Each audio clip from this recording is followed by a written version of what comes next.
Yes, people, hope you're all good. Welcome back to the channel.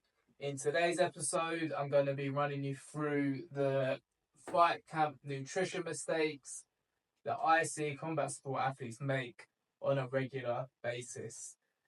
So let's just jump straight into it. So the first mistake that I always see is simply fighters not having any form of nutrition plan. They don't plan their nutrition. Now, when it comes to planning your nutrition, you need to plan how much weight you're trying to lose per week, how many calories you're going to be on every single day, how many calories you need for your high days, your low days, and your rest days. You need to plan your actual meals, so your carb, your protein, your fat sources, your fruits and vegetables as well, what pre-workout snacks you're going to have, what snacks you're going to have throughout the day. You need to plan your supplements, when you're going to have them. You need to think about meal timing. You need to think about hydration, sleep, recovery, and actually plan your training as well. Now, that seems like a lot, but your planning isn't even limited to that. There's so much more that we can plan for your fight camps. And all this is going to do is just reduce a lot of mental fatigue. Because what fighters will do is, if they don't have a plan, they wake up every day thinking, okay, what am I going to eat? What am I going to do? What do I need to do?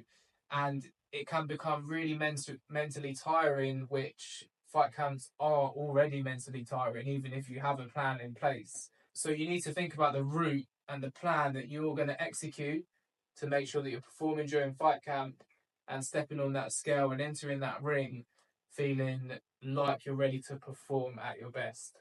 The second mistake that I always see is leaving everything to the last minute. Now, I always get fighters message me or jump on calls with me last minute, and they've got to lose a massive amount of weight in a short period of time. So when you have a fight camp, you get that call from your coach and you've got 8 weeks to the fight. We need to lose all that weight in the 7 weeks before, because the 8th week, which is fight week, we're trying to manipulate your water weight within your body. Whereas in the 7 weeks preceding that, we're trying to manipulate fat mass stores.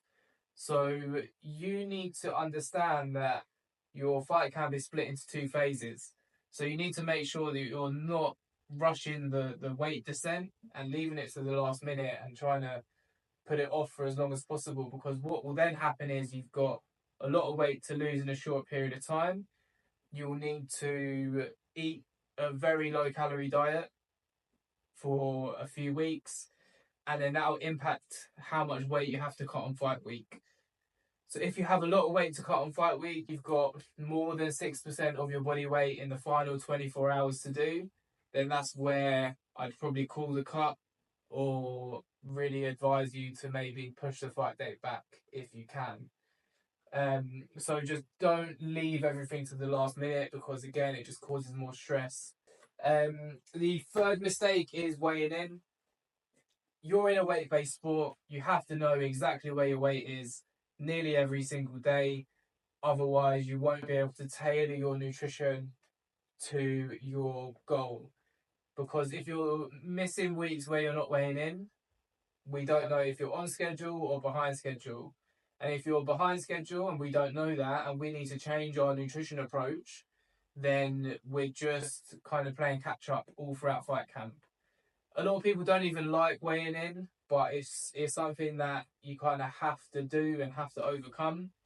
There are certain things that we can do to get around it, but if you know that you're ticking all the boxes with your training, your nutrition, then the scale should take care of itself in due time. The fourth mistake that I see is athletes get a call from their coach and all they do automatically is follow a very low calorie diet.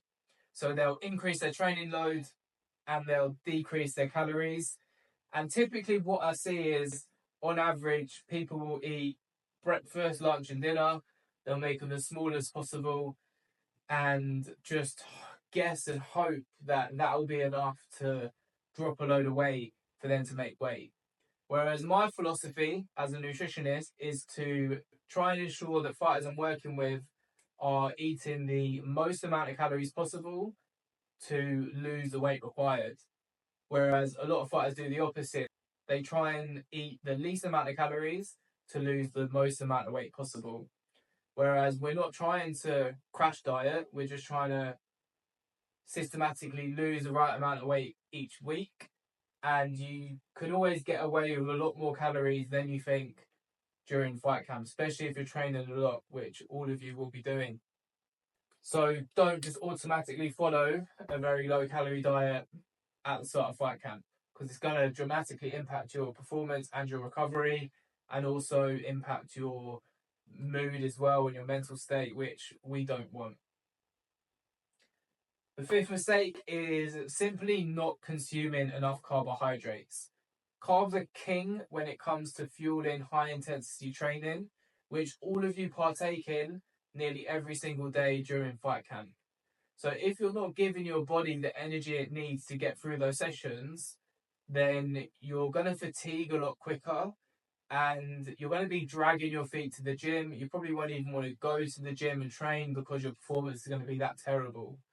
Not only that, but if you're following a low carb diet, then when it comes to fight week and we drop carbs, you're not going to lose any weight. And then again, we have to lose more weight in a bath or a sauna. The sixth mistake that I see is probably the worst mistake to make, and that is getting your hydration wrong. I've spoken to fighters before, and so I've spoken to a few fighters where they told me that they avoid drinking water and hydrating properly because they're scared that it's going to add weight onto the scale the morning after. So what they'll do is they'll do their training sessions in the evening, they'll sweat, they won't rehydrate properly, and then wake up in the morning and they're light, and then they think that's good. But there's a difference between losing fat mass, and losing water weight. And all you're doing there is losing water weight. So what you want to try and do is keep your fluid intake consistent with your training load across the week, and that way you'll see less scale fluctuations, because the last thing you want to do is spend a whole fight camp chronically dehydrated, and then when it gets to fight week, trying to release that stored water even more is going to be hard. And then we know that there's inherent risks if you're going into a fight dehydrated as well. So that's the last thing you want to be doing. So try and make sure that your hydration is on point during fight camp, and focus on your calorie consumption to make sure that that scale weight is going down. And only rely on dehydrating yourself in fight week, where you're cutting carbs, you're cutting salt, you're doing the water load, and then obviously the final sweat out. So don't make that mistake of being chronically dehydrated throughout fight camp. So these are the 6 biggest mistakes that I see combat sport athletes make during fight camp. If you found this video useful, please feel free to like, comment, or subscribe, and I'll catch you next time.